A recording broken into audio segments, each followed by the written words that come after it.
All right, so today we are going to be looking at radicals, and radicals are square roots. So our learning targets, we're going to find the real root and simplify the square root of an algebraic expression. So taking the square root of a number is the opposite of squaring the number. Even your calculator knows this because x squared has that square root symbol right above it. To find the square root, you want to hit the second button and select the square root button. Put the number in it and close the parentheses and hit enter. So for example, down here, you could go on your calculator right now and find the square root of 25, and that should be 5. And that's because 5 squared there is 25. So these are ones we should know for this unit. But of course, there's going to be more than these. So here they are. So let's look at this. So 1 squared is equal to 1. And square root of 1 there is 1. This 2 squared there is 4. The square root of 4 is 2. So do you see how they're related there? 3 squared is 9. The square root of 9 is 3. 4 squared is 16. The square root of 16 is 4. 5 squared is 25. The square root of 25 is 5. 6 squared is 36. Square root of 36 is 6. 7 squared is 49. Square root of 49 is 7. 8 squared is 64. Square root of 64 is 8. 9 squared is 81. Square root of 81 is 9. 10 squared is 100. Square root of 100 is 10. 11 squared is 121. The square root of 121 is 11. 12 squared is 144. The square root of 144 is 12. So now that we have these perfect squares, we can combine them and do some operations. When we do these operations, we can only use the positive value of the square root. So for example, find each real root. So the square root of 4, you can plug that into your calculator. Hopefully you have some of these memorized and you can just know what those are. The square root of 4 is 2. The square root of 9 is 3. The square root of 100 is 10. So those all come out to be nice, even square roots. All right, sometimes we're going to have to break some of these down because when we try to take the square root, we're going to get some, we're going to have to round a decimal answer. So we're going to break down some square roots or some radicals here. So to simplify a radical, factor the expression underneath the radical sign to its prime factors, and for every pair of like factors, bring out one of the factors. Multiply whatever is outside the sign, then multiply whatever is inside the sign. Remember that for each pair, you bring out only one of the numbers. So for instance there, let's find the square root of 28. So we could break that down. I'm going to rewrite it. So what times what gives you 28? And you think, oh, 7 times 4. Okay, you can't break down 7 any farther because 7 is prime. The only numbers that go into 7 there are 7 and 1. But you can continue to break down 4. What else besides 4 times 1 gives you 4? Oh, 2 times 2. So now it's all the way down to its factors. 7 times 2 times 2, and those are all the prime factors. So is there anything that's a pair? Yeah, there's a pair of 2's. So when you have a pair, then one of them comes out because the square root of 4 is 2. And then whatever's a single term there, and there's just a single 7, that one goes back underneath the square root. So that is our solution there, 2 square root of 7. So then likewise, that's what they did with number 54 there. They broke that down as 9 times 6, and then they broke down 9 as 3 times 3, and then they broke down 6 there as 3 times 2. So now do you see you've got a pair of 3's there? That pair of 3's there on the outside? So the square root of 9 there is 3, or if you got a pair there, it's just a 3 on the outside there. And then you still have this single 3 and this single 2, so that's multiplied back underneath the square root. So 3 times 2 there is 6. And so then you end there with 3 square root of 6. All right. Another way to break down square roots is to go ahead and think about perfect squares. What goes in the number there that into the 20 there that you actually can find the square root of? And in this case, they thought, oh, 4 times 5, because we can find the square root of 4. Well, the square root of 4 there is 2, but we cannot find the square root of 5, so then they just wrote down 2 square root of 5. Square root of 48, same thing. You could think about what times what gives you 48, where you can find the square root of something. And so they thought, oh, 16 times 3. So then they thought, oh yeah, the square root of 16 there is 4, but you can't find the square root of 3, so they left it as a square root of 3 there. So either way that you want to do that, you can do it that. All right, so let's simplify each radical expression. I'm going to kind of alternate here. So you're going to have to figure out which way works for you. So square root of 8. You could break it down if you wanted to. So if I broke down 8 there, that would be 2 times 4. And then I can still break down 4 there as 2 times 2. So then you look for a pair, and I've got one pair of 2's. So since I've got a pair of 2's, a 2 comes on the outside. And then that single 2 there left over on the outside there goes back underneath the radical, so you get 2 square root of 2. All right. Square root of 24. You could do the same thing with that one if you wanted to. I'm going to alternate. So now I'm going to think, okay, what times what gives me 24? Where one of the numbers I can take the square root of. So I'm not going to pick 2 and 12. I'm not going to pick 3 and 8. Oh yeah, 4 and 6. I can find the square root of 4. What is the square root of 4? It's 2. And then can I break down 6 any farther? Are there any numbers that go into 6 that you actually can find the square root of? No. 2 and 3 are in there, but you can't find the square root of 2 and you can't find the square root of 3. All right, square root of 54. So maybe break that down. What times what equals 54? And if you don't know, use your calculator. Take 54 divided by 2. Take 54 divided by 3. Take 54 divided by 4. Take 54 divided by 5. Take 54 divided by 6. And keep doing that until you can see some nice factors that you want to work with.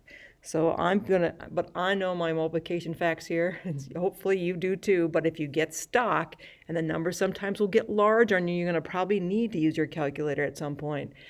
So I'm thinking, oh yeah, 6 times 9 here.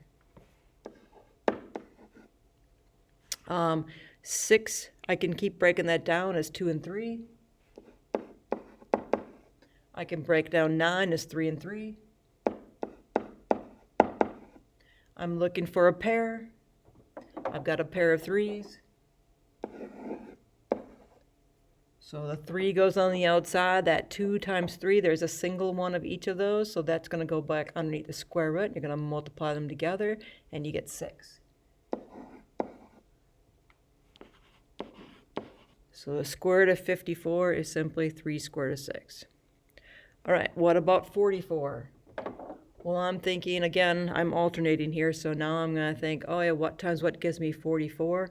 Well, I'm not going to pick 2 times 22 because I can't find the square root of either one of those.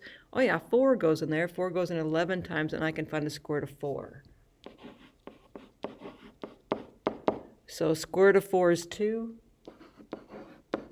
And I can't break down the square root of 11 because 11 there is prime. There's only 2 numbers that go in 11, and it's 11 and 1. What about 75? Let's try to use our little prime factorizational tree over here. So break that down. What goes into 75? Well, I know that 3 times 25, because there's 3 quarters and 75 cents there. So I can't break down 3 any farther. But we can break down 25. That would be 5 and 5. Now we're looking for a pair. Where do you see a pair? Oh yeah, I've got a pair of 5s. So the 5 goes on the outside, and you still have a single 3 on the outside there. So put that back underneath the square root, because you can't break that down. So 5 square root of 3.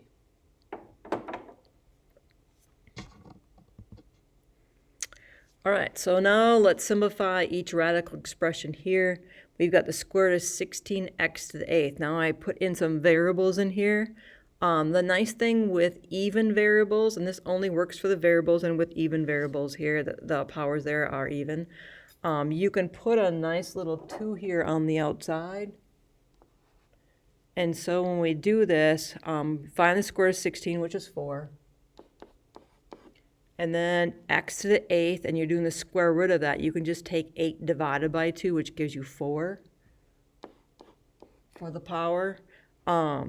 The other thing you can think here is what times what gives you x to the 8th, and that would be x to the 4th, because x to the 4th times x to the 4th, you would add the 4 plus 4 there together, and you get 8. So that does work. So likewise, letter B. The square root of 81 is 9. To figure out what the square root of x to the 4th is, you can either think what times what gives me x to the 4th, which would be x to the 2nd times x to the 2nd. So the square root of x to the 4th would be x to the 2nd.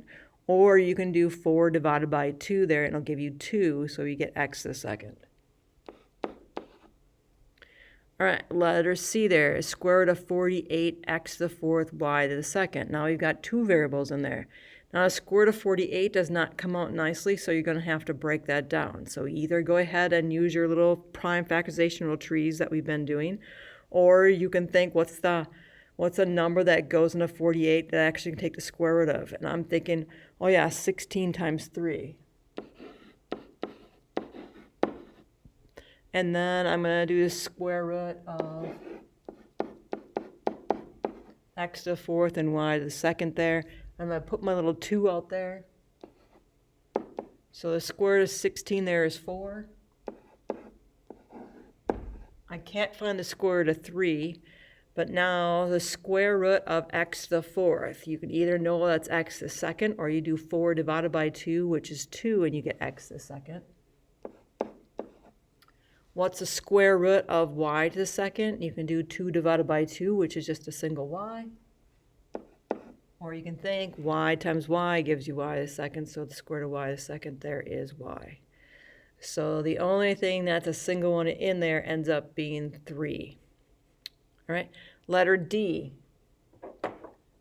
Break that down. So I'm just going to think, oh yeah, 3 times 100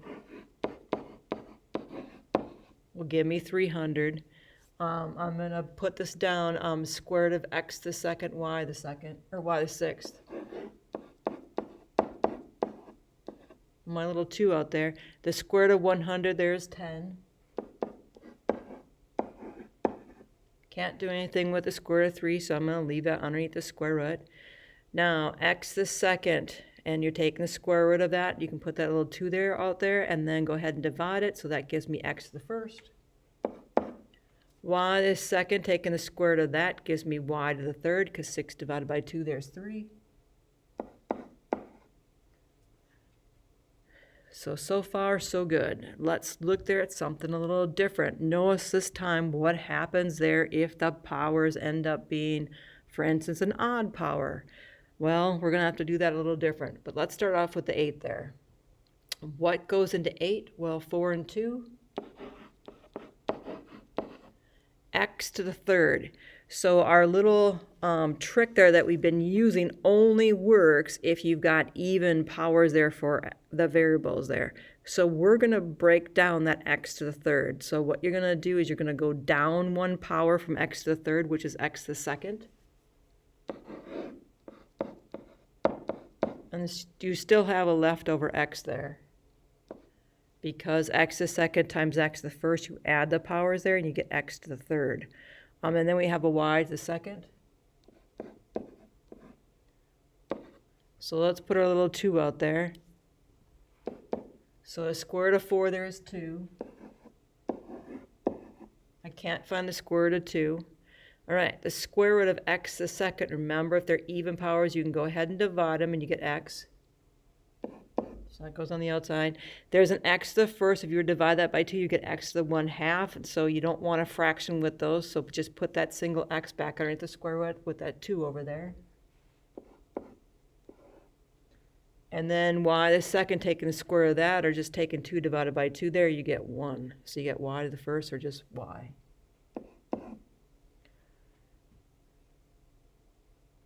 All right, so now letter F there. You've got a 5 there on the outside, so that 5 is going to stay there.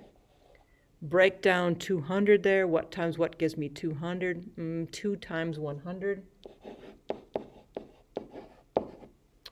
And then x is a single x.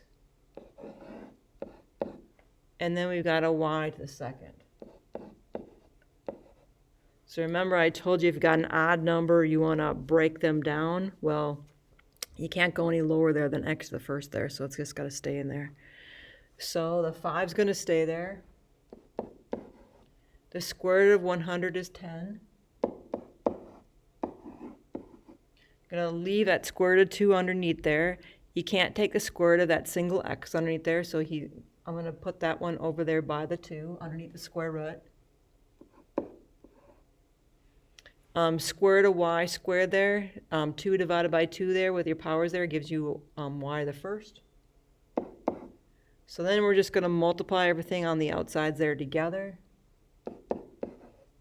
So 5 times 10y there gives me 50y.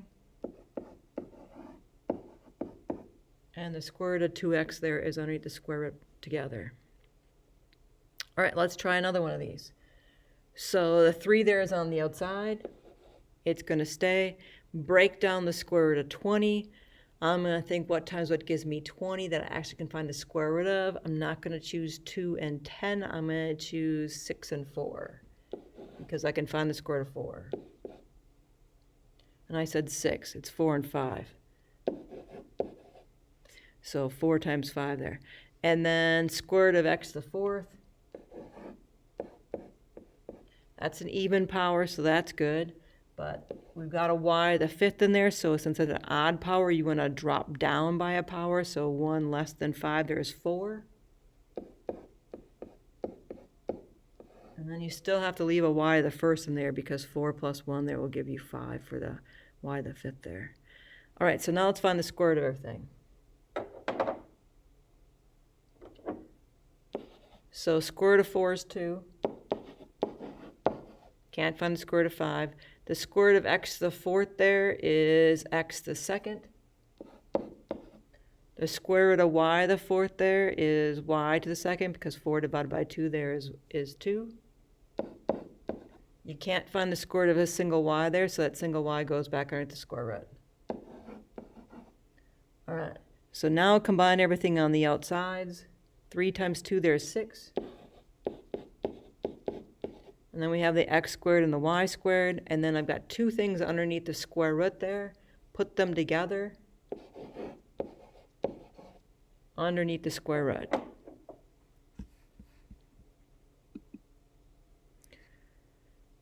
So I can find the real root of a whole number, and I can simplify the square root of an algebraic expression.